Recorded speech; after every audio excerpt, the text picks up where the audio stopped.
Welcome back. In this video, I'll be showing you how to sign in or how to add your Samsung account to your Samsung Galaxy Z TriFold.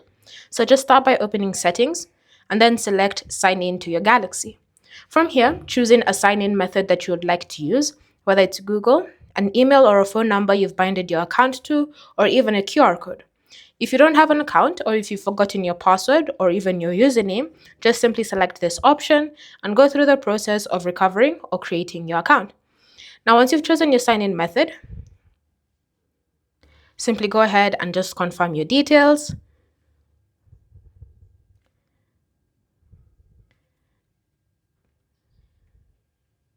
And once you've done that, your account should be successfully added. Bear in mind there will be other options such as two-factor authentication and so much more. So all you need to do is simply go ahead and confirm or your two-factor authentication and simply wait for your account to be added. Once it's been successfully added, if you've not yet set up a passkey, you'll be prompted to do so, or you can choose to do that later.